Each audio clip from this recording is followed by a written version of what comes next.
Hi hello every one. ഇന്ന് നമ്മൾ +1 കൊമേഴ്സിലെ അക്കൗണ്ടൻസിയിലെ first chapter ആയ ഇൻട്രൊഡക്ഷൻ ടു അക്കൗണ്ടിങ് എന്ന ചാപ്റ്റർ ആണ് നമ്മൾ ഇന്ന് നോക്കാൻ പോകുന്നത്. നിങ്ങളിപ്പോ ഒരു ജ്യൂസ് ഷോപ്പ് നടത്തുകയാണെന്ന് സങ്കല്പിക്കുക. അപ്പൊ നിങ്ങൾ എന്തിനൊക്കെ പണം ചെലവാക്കും?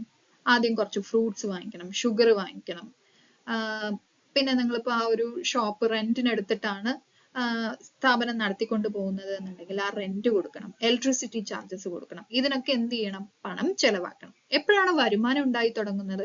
കസ്റ്റമേഴ്സ് നമ്മുടെ കയ്യിൽ നിന്ന് ജ്യൂസ് വാങ്ങി കുടിക്കുമ്പോഴാണ് നമുക്ക് വരുമാനം ഉണ്ടായി തുടങ്ങുന്നത്. അങ്ങനെ കുറച്ചു കഴിഞ്ഞപ്പോ നമുക്കറിയണം നമ്മുടെ ബിസിനസ്സിൽ നിന്ന് നമുക്ക് ലാഭമാണോ നഷ്ടമാണോ ഉണ്ടാവുന്നത് എന്നുള്ളത് അറിയണം.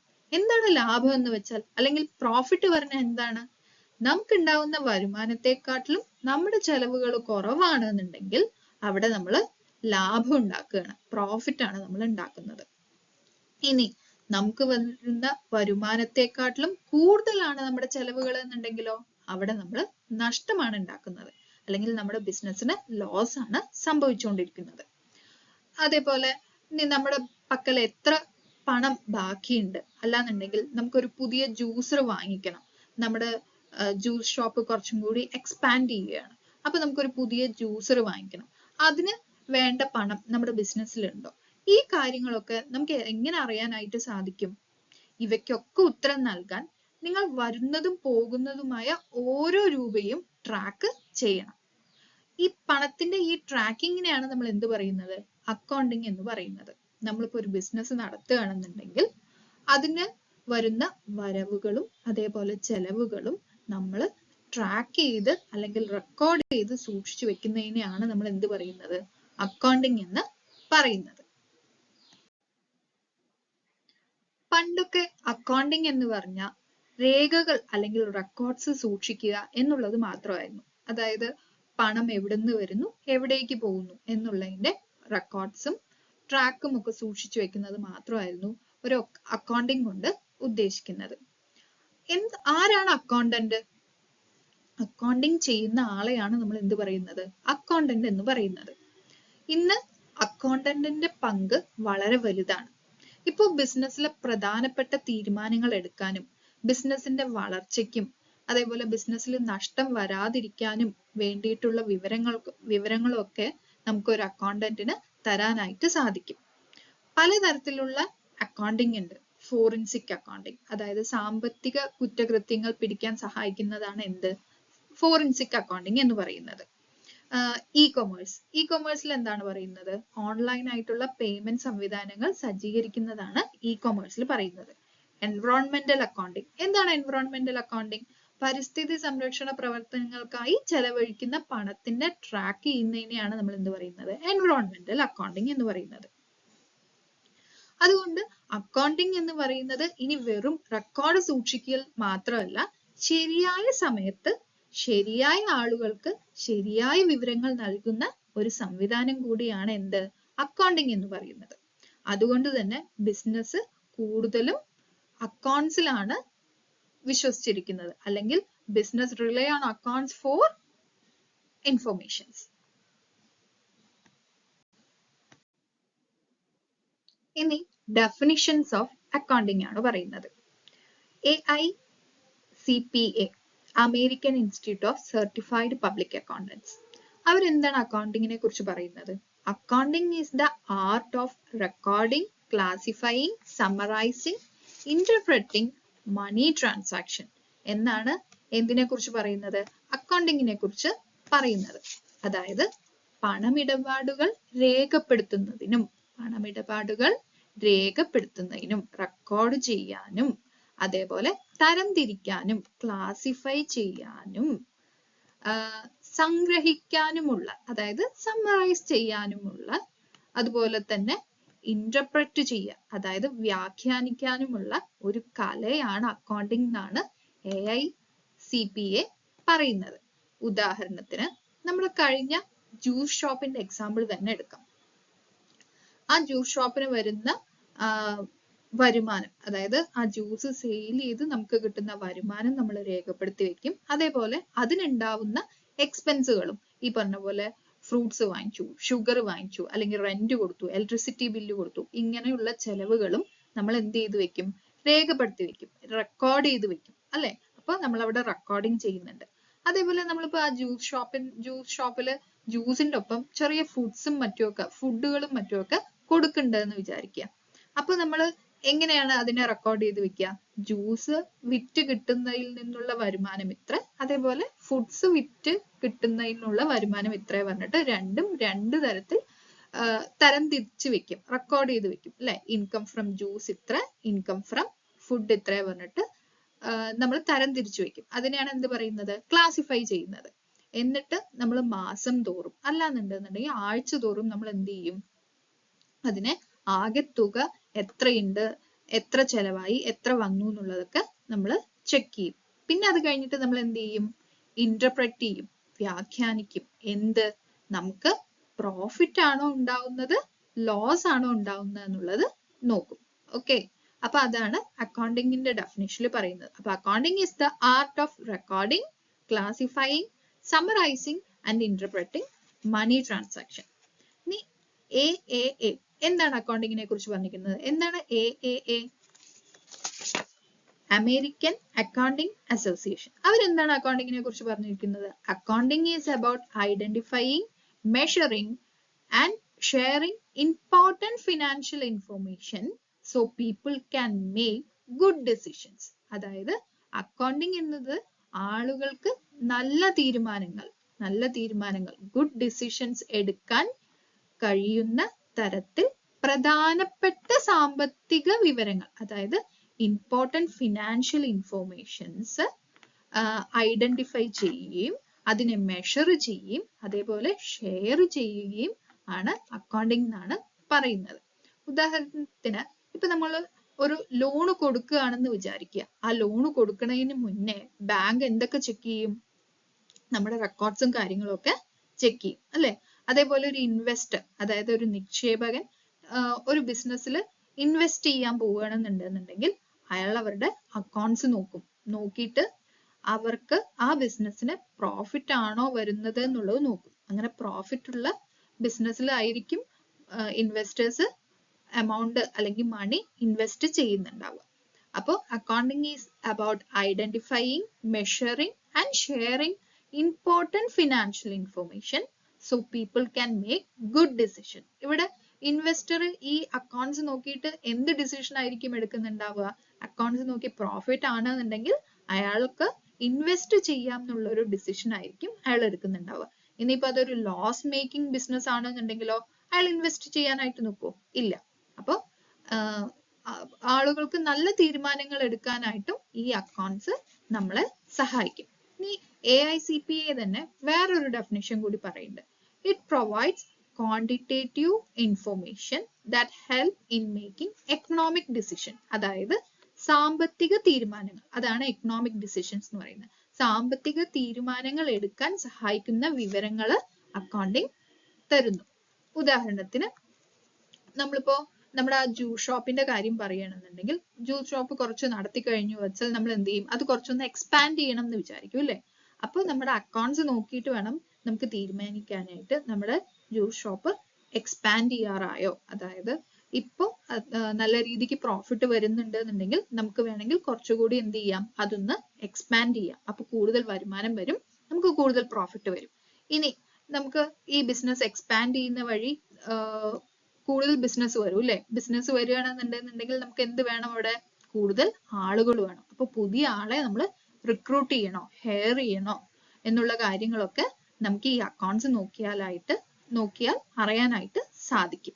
ഓക്കെ, അപ്പോൾ മെയിൻ ആയിട്ട് ഇതിൽ അക്കൗണ്ടിങ്ങിന്റെ ഡെഫിനിഷൻ എന്ന് പറയുന്നത് accounting is the art of recording, classifying, summarising and interpreting money transactions എന്നുള്ളതാണ്.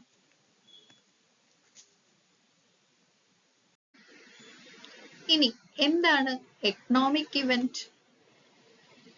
ഒരു ബിസിനസ്സിൽ സംഭവിക്കുന്ന പണം ഉൾപ്പെടുന്നതുമായ ഏതൊരു സംഭവത്തിനെയും ഒരു എക്കണോമിക് ഇവന്റ് എന്നാണ് പറയുന്നത്.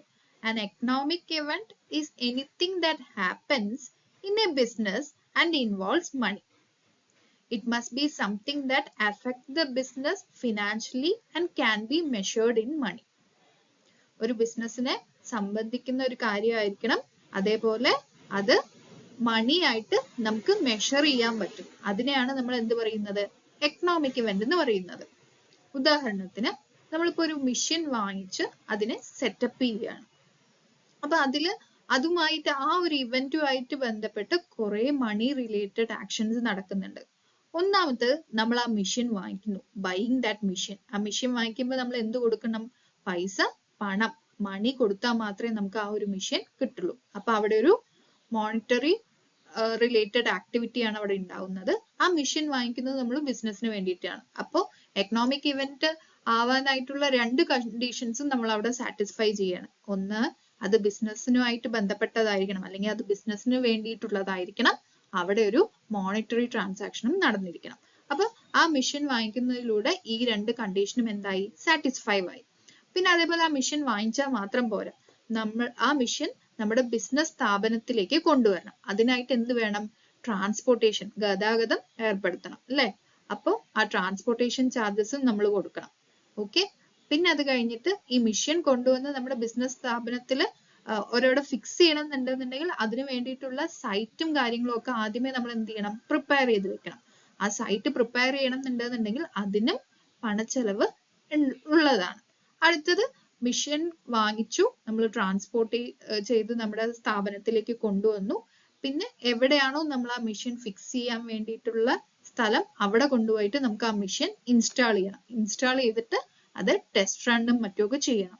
ആ മെഷീൻ ശരിക്കും പ്രവർത്തിക്കുന്നുണ്ടോ എന്നുള്ളതൊക്കെ നോക്കണം. ഇതിനൊക്കെ എന്ത് വേണം? പണത്തിന്റെ ചെലവുണ്ട്.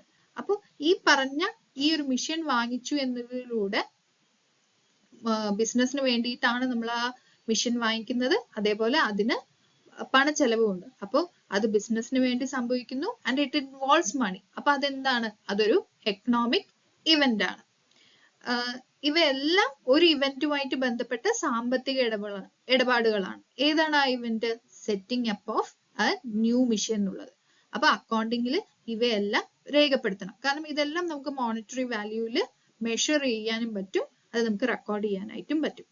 ഇനി നമ്മളിപ്പോ ഒരു HR മാനേജറിനെ ഹയർ ചെയ്യണം, അപ്പോയിന്റ് ചെയ്യണമെന്നുണ്ടെങ്കിൽ അത് എക്കണോമിക് ഇവന്റ് ആവുമോ? ഇല്ല. കാരണം അവിടെ നമ്മൾ ബിസിനസ്സുമായി ബന്ധപ്പെട്ടിട്ടാണ് ഈ HR-നെ നമ്മൾ ഹയർ ചെയ്യുന്നത്, അല്ലെ? പക്ഷെ അവിടെ ഒരു മോണിറ്ററി വാല്യൂ ഒന്നും ഉണ്ടാവുന്നില്ല. അപ്പൊ അതെന്താണ്? അത് നോൺ എക്കണോമിക് ഇവന്റ് ആണ്. അതേപോലെ ബിസിനസ്സുമായി ബന്ധപ്പെട്ട ഒരു മീറ്റിംഗ് നടക്കുകയാണ്. അത് എക്കണോമിക് ഇവന്റ് ആണോ? നോൺ എക്കണോമിക് ഇവന്റ് ആണോ? അത് ഒരു നോൺ എക്കണോമിക് ഇവന്റ് ആണ്. ഈവൻ ദോ ആ മീറ്റിംഗ് നടക്കുന്നത് ബിസിനസ്സിന് വേണ്ടിയിട്ടാണെന്നുണ്ടെങ്കിലും അതില് മണി ഇൻവോൾവ്മെന്റ്, അല്ലെങ്കിൽ അതിനെ മണി ആയിട്ട് നമുക്ക് മെഷർ ചെയ്യാൻ, ഇൻ മണിയിൽ നമുക്കത് മെഷർ ചെയ്യാനായിട്ട് സാധിക്കില്ല. അപ്പൊ എന്താണ്? അത് നോൺ എക്കണോമിക് ഇവന്റ് ആണ്. നമ്മൾ എക്കണോമിക് ഇവന്റ്സ് എന്താണെന്നും നോൺ എക്കണോമിക് ഇവന്റ്സ് എന്താണെന്നും ഉള്ളത് പഠിച്ചു. ഇനി എക്കണോമിക് ഇവന്റ്സ് തന്നെ രണ്ട് ടൈപ്പിലുണ്ട്. ഒന്ന് എക്സ്റ്റേണൽ ഇവന്റ്സും പിന്നൊന്ന് ഇന്റേണൽ ഇവന്റ്സും. എക്സ്റ്റേണൽ ഇവന്റ്സ് പറഞ്ഞാൽ ബിസിനസ്സും പുറത്തുള്ള ഒരാളും തമ്മിലുള്ള ഇടപാടുകൾ നടത്തുന്നതിനെയാണ് എന്ത് പറയുന്നത്? എക്സ്റ്റേണൽ ഇവന്റ്സ് എന്ന് പറയുന്നത്. അതായത് these transactions are between the business and someone outside the business. ഉദാഹരണത്തിന്, selling goods to a customer. ബിസിനസിനെ സംബന്ധിച്ചിടത്തോളം കസ്റ്റമർ പറയുന്നത് ബിസിനസിന്റെ പുറത്തുള്ള ഒരാളാണ്. അപ്പൊ നമ്മൾ കസ്റ്റമേഴ്സിന് ഗുഡ്സ് വിൽക്കുകയാണെന്നുണ്ടെങ്കിൽ അതൊരു എക്സ്റ്റേണൽ ഇവന്റ് ആണ്. അതേപോലെ തന്നെ നമ്മൾ എന്തെങ്കിലും ഒരു സർവീസ് ചെയ്ത് കൊടുത്ത് നമുക്ക് അതിനുള്ള പേയ്മെന്റ് കിട്ടുകയാണ്, പുറത്തുനിന്നുള്ള ഒരാളുടെ നിന്നാണ് നമുക്ക് പേയ്മെന്റ് കിട്ടുന്നതെന്നുണ്ടെങ്കിൽ അതും എക്സ്റ്റേണൽ ഇവന്റ് ആണ്. അതേപോലെ തന്നെ നമ്മൾ ബിസിനസിന് ആവശ്യമായിട്ടുള്ള റോ മെറ്റീരിയൽസ് വാങ്ങിക്കുന്നു, പുറത്തുള്ള സപ്ലയേഴ്സിന്റെ നിന്നായിരിക്കും നമ്മൾ റോ മെറ്റീരിയൽസ് വാങ്ങിക്കുന്നുണ്ടാവുക. അപ്പൊ അതും എക്സ്റ്റേണൽ ഇവന്റിനുള്ള ഒരു ഉദാഹരണമാണ്. അതേപോലെ തന്നെ നമ്മൾ നടത്തിക്കൊണ്ടുപോകുന്ന ഷോപ്പ് റെന്റിന് എടുത്തതാണ്, അല്ലെങ്കിൽ ബിസിനസ് സ്ഥാപനം റെന്റിന് എടുത്തതാണെന്നുണ്ടെങ്കിൽ ആ റെന്റ് കൊടുക്കുകയാണ്, ലാൻഡ് ലോഡിനുള്ള റെന്റ് കൊടുക്കുകയാണെന്നുണ്ടെങ്കിൽ അതും ഒരു എക്സ്റ്റേണൽ ഇവന്റ് ആണ്. ഇനി ഇന്റേണൽ ഇവന്റ് പറഞ്ഞാൽ എന്താണ്? ബിസിനസിന് ഉള്ളിൽ അല്ലെങ്കിൽ ഡിപ്പാർട്ട്മെന്റിന്റെ ഉള്ളിൽ അല്ലെങ്കിൽ ഡിപ്പാർട്ട്മെന്റുകൾ തമ്മിൽ നടത്തുന്ന ആ ഒരു ട്രാൻസാക്ഷൻസിനെയാണ് എന്ത് പറയുന്നത്, ഇന്റേണൽ ഇവന്റ്സ് എന്ന് പറയുന്നത്. ഉദാഹരണത്തിന് ഇപ്പൊ റോ മെറ്റീരിയൽസ് വന്നിട്ട് ഫാക്ടറിയിൽ നിന്നും സ്റ്റോറിലേക്ക് കൊണ്ടുപോവാണെന്ന് വെക്കുക. അതെല്ലാം ഒരു ഇന്റേണൽ ഇവന്റ് ആണ്. ബിസിനസിന്റെ തന്നെയാണ് ഫാക്ടറി, ബിസിനസിന്റെ തന്നെയാണ് സ്റ്റോർ. അപ്പൊ ആ ഇന്റർ ഡിപ്പാർട്ട്മെന്റ് ട്രാൻസ്ഫർ ആണ്. അതെല്ലാം ഇന്റേണൽ ഇവന്റ്സിനുള്ള ഉദാഹരണമാണ്. അതേപോലെ എംപ്ലോയീസിന് സാലറി കൊടുക്കുകയാണെന്ന് വിചാരിക്കുക. എംപ്ലോയീസ് ബിസിനസിന്റെ ഒരു പാർട്ടാണ് അല്ലെ. അപ്പോൾ എംപ്ലോയീസിന് സാലറി കൊടുക്കുകയാണെന്നുണ്ടെങ്കിൽ അത് ഇന്റേണൽ ഇവന്റ്സിൽ പെടും. അതേപോലെ തന്നെ നമുക്കിപ്പോ നമ്മുടെ ബിസിനസ് സ്ഥാപനത്തിന് 2-3 ബ്രാഞ്ചസ് ഉണ്ട് എന്ന് വെക്കാം. അപ്പൊ ഒരു ബ്രാഞ്ചിൽ നിന്നും വേറൊരു ബ്രാഞ്ചിലേക്ക് റോ മെറ്റീരിയൽസോ അല്ലെങ്കിൽ ഗുഡ്സോ എന്തെങ്കിലും ട്രാൻസ്ഫർ ചെയ്യണമെന്നുണ്ടെങ്കിൽ അത് ഇന്റേണൽ ഇവന്റ്സിൽ പെടും. കാരണം അതെല്ലാം ബിസിനസിന്റെ തന്നെ സ്ഥാപനങ്ങളോ അല്ലെങ്കിൽ ഡിപ്പാർട്ട്മെന്റോ തമ്മിൽ നടത്തുന്ന അല്ലെങ്കിൽ അവർക്കിടയിൽ നടത്തുന്ന ആ ഒരു ട്രാൻസാക്ഷൻസിനെയാണ് നമ്മൾ എന്ത് പറയുന്നത്, ഇന്റേണൽ ഇവന്റ്സ് എന്ന് പറയുന്നത്. അപ്പൊ ഇന്റേണൽ ഇവന്റ്സ് എവിടെയാണ് ഉണ്ടാവുന്നത്? Internal events happens inside the business between the departments. ബിസിനസിന്റെ അകത്തോ അല്ലെങ്കിൽ ഡിപ്പാർട്ട്മെന്റ്സ് തമ്മിലോ നടത്തുന്ന ആ ഒരു ട്രാൻസാക്ഷനെയാണ് നമ്മൾ എന്ത് പറയുന്നത്, ഇന്റേണൽ ഇവന്റ്സ് എന്ന് പറയുന്നത്.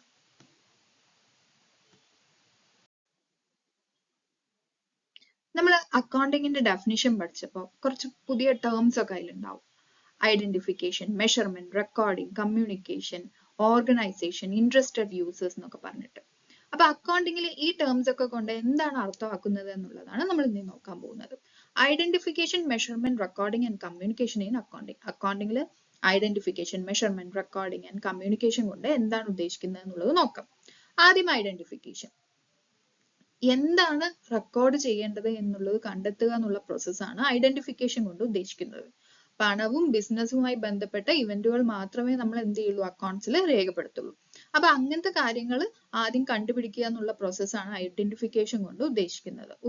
ഉദാഹരണത്തിന് sale of goods, salary paid to employees, ഇതൊക്കെയാണെന്നുണ്ടെങ്കിൽ ഇത് രണ്ടും ബിസിനസ്സുമായിട്ട് ബന്ധപ്പെട്ടതാണ്. ഇതിനെ നമുക്ക് മോണിറ്ററി ടേംസിൽ അളക്കാനായിട്ടും സാധിക്കും. ഇപ്പൊ നമ്മൾ ഒരു ഗുഡ്സ് വിൽക്കുകയാണ്, സേ 10,000 റുപ്പീസിനാണ് നമ്മളത് വിൽക്കുന്നത് എന്നുണ്ടെന്നുണ്ടെങ്കിൽ അത് ബിസിനസ്സുമായിട്ട് ബന്ധപ്പെട്ടാണ്. ഇനി മോണിറ്ററി ടേംസിൽ വേണമെന്നുണ്ടെന്നുണ്ടെങ്കിൽ നമുക്ക് അതിന് എത്ര രൂപ എന്നുള്ളത് നമുക്ക് പറയാനും പറ്റും. എത്ര രൂപയ്ക്കാണ് നമ്മളത് വിറ്റത്? 10,000 രൂപയ്ക്ക്. അപ്പൊ ഇത് അക്കൗണ്ട്സുമായിട്ട് ബിസിനസ്സുമായി ബന്ധപ്പെട്ടതാണ്. സോ മോണിറ്ററി ടേംസിലും നമുക്ക് അളക്കാനായിട്ട് സാധിക്കും. അപ്പൊ ഇതിനെ അക്കൗണ്ട്സിൽ നമുക്ക് റെക്കോർഡ് ചെയ്യേണ്ടതായിട്ടുണ്ട്. അതേപോലെ ഒരു എംപ്ലോയിക്ക് സാലറി കൊടുക്കുകയാണെന്നുണ്ടെങ്കിൽ 5,000 രൂപ അല്ലെങ്കിൽ 15,000 രൂപ നമ്മൾ സാലറി കൊടുക്കുകയാണെന്നുണ്ടെങ്കിൽ നമുക്ക് അതിനെ അക്കൗണ്ട്സിൽ റെക്കോർഡ് ചെയ്യേണ്ടതായിട്ടുണ്ട്. കാരണം എന്താണെന്ന് വെച്ചാൽ അതിനെ നമുക്ക് മോണിറ്ററി ടേംസിൽ അളക്കാനായിട്ട് സാധിക്കും. എത്ര രൂപയാണ് നമ്മൾ കൊടുത്തത് എന്നുള്ളത് നമുക്ക് മോണിറ്ററി ടേംസിൽ അളക്കാനായിട്ടും പറ്റും. അത് ബിസിനസ്സുമായിട്ട് ബന്ധപ്പെട്ടതാണ്. എന്നാൽ നമ്മൾ ഒരു പുതിയ മാനേജറെ അപ്പോയിന്റ് ചെയ്യണമെന്നുണ്ടെന്നുണ്ടെങ്കിൽ അത് ബിസിനസ്സുമായിട്ട് ബന്ധപ്പെട്ടതാണെങ്കിൽ കൂടി അതിനെ നമുക്ക് മോണിറ്ററി ടേംസിൽ അളക്കാനായിട്ട് സാധിക്കില്ല. അപ്പോൾ ഒരു പുതിയ മാനേജറെയോ മറ്റും അപ്പോയിന്റ് ചെയ്യണമെന്നുണ്ടെങ്കിൽ അത് നമ്മുടെ അക്കൗണ്ട്സിൽ റെക്കോർഡ് ചെയ്യേണ്ട ആവശ്യമില്ല. അപ്പൊ ഏതൊക്കെ ഇവന്റ്സ് ആണ് നമ്മുടെ അക്കൗണ്ട്സിൽ റെക്കോർഡ് ചെയ്യേണ്ടത് എന്നുള്ളത് ആദ്യം ഐഡന്റിഫൈ ചെയ്യുക എന്നുള്ള പ്രോസസ്, കണ്ടെത്തുക എന്നുള്ളത് ആണ് ഈ ഐഡന്റിഫിക്കേഷൻ കൊണ്ട് ഉദ്ദേശിക്കുന്നത്. അടുത്തത് മെഷർമെന്റ്. ഇവന്റ്സിനെ മോണിറ്ററി ടേംസിലേക്ക് കൺവേർട്ട് ചെയ്യാനായിട്ട് പറ്റണം. മോണിറ്ററി ടേംസിൽ മെഷർ ചെയ്യാൻ കഴിയുന്നില്ല എന്നുണ്ടെന്നുണ്ടെങ്കിൽ നമ്മൾ അത് അക്കൗണ്ട്സിൽ റെക്കോർഡ് ചെയ്യേണ്ട ആവശ്യമില്ല. ഇപ്പൊ ഒരു മെഷീനറി നമ്മൾ പർച്ചേസ് ചെയ്യണം, അത് ബിസിനസ്സുമായിട്ട് ബന്ധപ്പെട്ടാണ്. എത്ര രൂപയ്ക്കാണ് നമ്മൾ അത് പർച്ചേസ് ചെയ്തതെന്നുള്ളത് നമുക്ക് അറിയാനായിട്ട് സാധിക്കും. ഇപ്പൊ 50,000 രൂപയ്ക്കാണ് പർച്ചേസ് ചെയ്തതെന്നുണ്ടെങ്കിൽ 50,000 ആണ് അതിന്റെ മോണിറ്ററി വാല്യൂ എന്ന് പറയുന്നത്. ഓക്കെ, അപ്പൊ അങ്ങനത്തെ കാര്യങ്ങൾ മണിയിലേക്ക് ഇൻ ടേംസ് ഓഫ് മോണിറ്ററി ടേംസിൽ നമുക്കത് മെഷർ ചെയ്യാൻ പറ്റുണ്ടോ എന്നുള്ളത് നോക്കുന്നതാണ് മെഷർമെന്റ് കൊണ്ട് ഉദ്ദേശിക്കുന്നത്. അടുത്തത് റെക്കോർഡിംഗ്. റെക്കോർഡിംഗ് ഉദ്ദേശിക്കുന്നത് നമ്മളിപ്പോ ആദ്യം ഏതൊക്കെ ഇവന്റ്സ് ആണ് നമ്മൾ റെക്കോർഡ് ചെയ്യേണ്ടത് എന്നുള്ളത് നോക്കി, പിന്നെ അത് അതിന്റെ മോണിറ്ററി വാല്യൂ എത്രയാണെന്നുള്ളത് മെഷർ ചെയ്തു. ഇനി എങ്ങനെയാണ് നമ്മൾ അതിനെ ബുക്സിൽ രേഖപ്പെടുത്തേണ്ടത്? ബുക്സിൽ രേഖപ്പെടുത്തേണ്ടത് ഡേറ്റ് വൈസ് ഓർഡറിൽ വേണം രേഖപ്പെടുത്താനായിട്ട്. അതായത് ഇപ്പോ ജാനുവരി 2 ഒരു സെയിൽ നടന്നു, സപ്ലയേഴ്സിന് നമ്മൾ ഒരു പേയ്മെന്റ് കൊടുക്കുകയാണ് ജാനുവരി 5 അപ്പൊ നമ്മൾ ബുക്സിൽ എൻട്രി ചെയ്യേണ്ടത് ആദ്യം നടന്നത് ജാനുവരി 2 നടന്നത്. അപ്പൊ സെയിൽ നടന്നത് ജാനുവരി 2 സെയിൽ നടന്നു പറഞ്ഞിട്ട് നമ്മൾ ബുക്സിൽ എൻട്രി ചെയ്യണം. അതിനുശേഷമാണ് ജാനുവരി 5 നടന്ന പേയ്മെന്റ് റെക്കോർഡ് ചെയ്യേണ്ടത്. അപ്പൊ ഡേറ്റ് വൈസ് ഓർഡറിൽ വേണം നമ്മുടെ ബുക്സ് ഓഫ് അക്കൗണ്ട്സിൽ ഇവന്റ്സ് എല്ലാം റെക്കോർഡ് ചെയ്യാനായിട്ട്. അതിനുശേഷം കമ്മ്യൂണിക്കേഷൻ പറയുന്നുണ്ട്. ഈ നമ്മൾ അക്കൗണ്ട്സിൽ രേഖപ്പെടുത്തിയ കാര്യങ്ങളെല്ലാം ആവശ്യമുള്ള ആളുകൾക്ക്, ആവശ്യമുള്ള ബിസിനസിന്റെ ഇൻട്രസ്റ്റഡ് യൂസേഴ്സ് എന്ന് പറയും. അതായത് ഒന്നില്ലെങ്കിൽ അത് ഓണേഴ്സ് ആവാം, മാനേജേഴ്സ് ആവാം, ബാങ്ക് ആവാം, ഗവൺമെന്റ് ആവാം, ആരുമാവാം. അപ്പൊ അങ്ങനെയുള്ള ആളുകൾക്ക് നമ്മുടെ ഈ ഇൻഫോർമേഷൻസ് ഷെയർ ചെയ്യാനായിട്ട് സാധിക്കണം. യൂഷ്വലി റിപ്പോർട്ട്സ് ആണ്, ബിസിനസ്സുമായി ബന്ധപ്പെട്ട റിപ്പോർട്ട്സ് ആണ് നമ്മൾ ഷെയർ ചെയ്യാറ്. റിപ്പോർട്ട്സ് പറയുമ്പോൾ പ്രോഫിറ്റ് ആൻഡ് ലോസ് അക്കൗണ്ടും ബാലൻസ് ഷീറ്റും. എന്താണ് പ്രോഫിറ്റ് ആൻഡ് ലോസ് അക്കൗണ്ട്, എന്താണ് ബാലൻസ് ഷീറ്റ്, എങ്ങനെ പ്രിപ്പയർ ചെയ്യാന്നുള്ളതൊക്കെ നമ്മൾ ഇനി വരുന്ന ക്ലാസ്സുകളിൽ ഡീറ്റെയിൽ ആയിട്ട് പഠിക്കും. അപ്പൊ ഈ റിപ്പോർട്ട്സ് എല്ലാം നമുക്ക് ഷെയർ ചെയ്യാനായിട്ട് സാധിക്കണം. ഇത് എന്തിനാണ് നമ്മൾ ഈ റിപ്പോർട്ട്സ് ഷെയർ ചെയ്യണത്? അല്ലാന്നുണ്ടെങ്കിൽ അവർക്ക് എന്തിനാണ് ഈ റിപ്പോർട്ട്സ്? സപ്പോസ് ഒരു മാനേജർക്കാണ് ഈ റിപ്പോർട്ട്സ് വേണ്ടത് എന്നുണ്ടെങ്കിൽ അവരുടെ മെയിൻ എയിം എന്ന് പറയുന്നത് ചില മാനേജ്മെന്റ് ഡിസിഷൻസ്, തീരുമാനങ്ങൾ എടുക്കാൻ വേണ്ടിയിട്ടായിരിക്കും ഈ റിപ്പോർട്ട്സ് അവർ യൂസ് ചെയ്യുന്നുണ്ടാവുക. ഇപ്പൊ ഒരു പർച്ചേസിന് വേണ്ടിയിട്ട് നമ്മൾ പോവുകയാണെന്നുണ്ടെങ്കിൽ ആദ്യം നമുക്ക് അറിയണം നമ്മുടെ കയ്യിൽ സ്റ്റോക്ക് ബാക്കി എത്രയുണ്ട്, സെയിൽസ് എങ്ങനെയാണ് പോകുന്നത്. ഈ കാര്യങ്ങളൊക്കെ നോക്കിയിട്ടായിരിക്കും നമ്മൾ ഒരു റോ മെറ്റീരിയൽസോ മറ്റും പർച്ചേസിങ്ങിനായിട്ട് പോവുക. അപ്പൊ അത് എത്ര പർച്ചേസ് ചെയ്യണം, എപ്പോൾ പർച്ചേസ് ചെയ്യണം എന്നുള്ള കാര്യങ്ങളൊക്കെ നമുക്ക് നമ്മുടെ ഈ അക്കൗണ്ട്സ് നോക്കിയാലായിട്ട് അറിയാനായിട്ട് സാധിക്കും. അടുത്തത് ഓർഗനൈസേഷൻ. ലാഭം ഉണ്ടാക്കാനോ അല്ലാതെയോ ആക്ടിവിറ്റീസ് ചെയ്യുന്ന ഏതൊരു ബിസിനസ്സിനെയോ അല്ലെങ്കിൽ ഒരു ഗ്രൂപ്പിനെയോ ആണ് നമ്മൾ എന്ത് പറയുന്നത്? ഓർഗനൈസേഷൻ എന്ന് പറയുന്നത്. അത് വലുതാകാം അല്ലെങ്കിൽ ചെറുതാകാം. ഒരു ചെറിയ ഷോപ്പ്, അത് ഒരു ഓർഗനൈസേഷൻ ആണ്. അല്ലെങ്കിൽ 3-4 പേര് കൂടി ചേർന്നിട്ട് ഒരു പാർട്ട്ണർഷിപ്പ് തുടങ്ങുകയാണ്, അതൊരു ഓർഗനൈസേഷൻ ആണ്. അല്ലെങ്കിൽ വലിയ വലിയ കമ്പനീസ് ലൈക്ക് ഇൻഫോസിസ് പോലുള്ള കമ്പനികൾ, അതൊരു ഓർഗനൈസേഷൻ ആണ്. അല്ലെങ്കിൽ ലാഭം ഉണ്ടാക്കാൻ വേണ്ടിയിട്ട് അല്ലാതെ നടത്തുന്ന ചില ട്രസ്റ്റ്, ചാരിറ്റീസ്, അതെല്ലാം ഒരു ഓർഗനൈസേഷൻ ആണ്. അതേപോലെ തന്നെ ഒരു സിറ്റിയെ മാനേജ് ചെയ്യുന്ന മുനിസിപ്പാലിറ്റി, അതിനെയും നമ്മൾ എന്ത് പറയും? ഓർഗനൈസേഷൻ എന്ന് പറയും. അടുത്തത് interested users of information. Accounting financial details, അതായത് ബിസിനസിന്റെ സാമ്പത്തിക വിവരങ്ങൾ ഷെയർ ചെയ്യുന്നുണ്ട് അക്കൗണ്ടിങ്. ആർക്കൊക്കെയാണ് ഈ ബിസിനസിന്റെ സാമ്പത്തിക വിവരങ്ങൾ ആവശ്യമായിട്ടുള്ളത്? അവരെയാണ് നമ്മൾ എന്ത് പറയുന്നത്? ഇൻട്രസ്റ്റഡ് യൂസേഴ്സ് കൊണ്ട് പറയുന്നത്. അക്കൗണ്ടിങ് എന്നത് it is A language of business. Business എങ്ങനെ പ്രവർത്തിക്കുന്നു എന്നുള്ളത് കാണിച്ചു തരുന്ന ഒരു ലാംഗ്വേജ് ആണ് അക്കൗണ്ടിങ് കൊണ്ട് ഉദ്ദേശിക്കുന്നത്. ആക്ച്വലി ലാംഗ്വേജ് എന്തിനാണ്? നമുക്ക് കമ്മ്യൂണിക്കേറ്റ് ചെയ്യാൻ, ആശയവിനിമയം നടത്താനായിട്ട്. അപ്പൊ ബിസിനസിന്റെ കാര്യങ്ങൾ കമ്മ്യൂണിക്കേറ്റ് ചെയ്യാൻ വേണ്ടി യൂസ് ചെയ്യുന്ന ഒരു ലാംഗ്വേജ് ആണ് എന്ത് പറയുന്നത്? അക്കൗണ്ടിങ് എന്ന് പറയുന്നത്. 2 തരത്തിലുള്ള യൂസേഴ്സ് ഉണ്ട്. ബിസിനസിന്റെ ഇൻട്രസ്റ്റഡ് യൂസേഴ്സ് എന്ന് പറയുന്നത് 2 തരത്തിലുണ്ട്. ഒന്ന് ഇന്റേണൽ യൂസേഴ്സും, 2 എക്സ്റ്റേണൽ യൂസേഴ്സും. ആ പേരിൽ തന്നെ പറയുന്നുണ്ട് എന്താണ് ഇന്റേണൽ യൂസേഴ്സ്. ഇന്റേണൽ യൂസേഴ്സ് എന്ന് പറഞ്ഞാൽ ബിസിനസിന്റെ അകത്തുള്ള ആൾക്കാർക്ക് ഈ അക്കൗണ്ടിങ് വിവരങ്ങൾ അല്ലെങ്കിൽ ബിസിനസ്സുമായി ബന്ധപ്പെട്ട ഈ ഫിനാൻഷ്യൽ ഡീറ്റെയിൽസ് ആവശ്യമായിട്ടുണ്ട്. അതാരൊക്കെയാണ്? ബിസിനസിന്റെ ഓണേഴ്സ് ആവാം, മാനേജേഴ്സ് ആവാം, സൂപ്പർവൈസേഴ്സ് ആവാം. അവർക്ക് എന്തിനാണ് ഈ ബിസിനസിന്റെ ഫിനാൻഷ്യൽ ഡീറ്റെയിൽസ് ആവശ്യമായിട്ടുള്ളത്? അവർക്ക് പുതിയ തീരുമാനങ്ങൾ എടുക്കാനായിരിക്കാം, അല്ലെങ്കിൽ ഒരു ബഡ്ജറ്റ് പ്രിപ്പയർ ചെയ്യാൻ വേണ്ടിയിട്ടായിരിക്കും. ഇതിനൊക്കെ ആയിരിക്കും എന്താണ് ഇന്റേണൽ യൂസേഴ്സിന്റെ അക്കൗണ്ടിങ് ഡീറ്റെയിൽസ് ആവശ്യമായിട്ട് ഉള്ളത്. അപ്പോൾ ഇന്റേണൽ യൂസേഴ്സ് പറഞ്ഞാൽ ബിസിനസിന്റെ അകത്തുള്ള ആളുകളെയാണ്, ബിസിനസിന്റെ വിവരങ്ങൾ ആവശ്യമുള്ള ആളുകളെയാണ് നമ്മൾ എന്ത് പറയുന്നത്? ഇന്റേണൽ യൂസേഴ്സ് കൊണ്ട് ഉദ്ദേശിക്കുന്നത്. ഇനി എക്സ്റ്റേണൽ യൂസേഴ്സ് എന്ന് പറഞ്ഞാൽ ബിസിനസിന്റെ പുറത്തുള്ള ആൾക്കാരാണ്, പക്ഷെ ബിസിനസിന്റെ വിവരങ്ങൾ അവർക്ക് അറിയണം. എന്തിനായിരിക്കും അവർക്ക് ബിസിനസിന്റെ വിവരങ്ങൾ അറിയുന്നത്? ബിസിനസിന്റെ പുറത്തുള്ള ആളുകൾ എന്ന് പറയുമ്പോൾ ഇൻവെസ്റ്റേഴ്സ് ആവാം, അല്ലെങ്കിൽ ലെൻഡേഴ്സ് ആവാം, ബാങ്ക് ആവാം, ഗവൺമെന്റ് ആവാം. എന്തിനാണ് ഇൻവെസ്റ്റേഴ്സിന് ബിസിനസിന്റെ വിവരങ്ങൾ ആവശ്യമായിട്ടുള്ളത്? അവർക്ക് ആ ബിസിനസ് പ്രോഫിറ്റിലാണോ റൺ ചെയ്യണമെന്നുള്ളത് അറിയണം, എന്നിട്ട് വേണം ആ ബിസിനസ്സിൽ ഇൻവെസ്റ്റ് ചെയ്യാനായിട്ട്. ഇനി ഗവൺമെന്റിന് എന്തിനാണ് ബിസിനസിന്റെ ഡീറ്റെയിൽസ് അറിയേണ്ടത്? അവർക്ക് പ്രോഫിറ്റ് ഉണ്ടോ, അവര് ആ പ്രോഫിറ്റിന് കറക്റ്റ് ആയിട്ടുള്ള ടാക്സ് അടയ്ക്കുന്നുണ്ടോ എന്നുള്ളത് അറിയാൻ വേണ്ടിയിട്ടാണ് ഗവൺമെന്റിന് ആവശ്യം വരിക. ബാങ്കിനോ? ഒരു ബിസിനസ് സ്ഥാപനം വന്നിട്ട് ലോണിനായിട്ട് പോവുകയാണെന്നുണ്ടെങ്കിൽ ബാങ്കിന് ബിസിനസിന്റെ അക്കൗണ്ട്സ് പരിശോധിക്കണം പറയും. എന്തിനാണ്? ബാങ്ക് ലോൺ കൊടുത്താൽ അത് തിരിച്ചടയ്ക്കാനുള്ള കപ്പാസിറ്റി ആ ഒരു ബിസിനസ്സിന് ഉണ്ടോ എന്നുള്ളത് അറിയണം. അപ്പൊ അതിന് വേണ്ടിയിട്ടാണ് ബാങ്ക് ബിസിനസിന്റെ ഫിനാൻഷ്യൽ ഇൻഫർമേഷൻസ് അല്ലെങ്കിൽ അക്കൗണ്ട്സ് പരിശോധിക്കുന്നത്. അപ്പോൾ ഇന്റേണൽ യൂസേഴ്സിനും അതേപോലെ എക്സ്റ്റേണൽ യൂസേഴ്സിനും എന്ത് വേണം, ബിസിനസിന്റെ ഡീറ്റെയിൽസ് അറിയണം ഓരോരോ ആവശ്യങ്ങൾക്കായിട്ട്.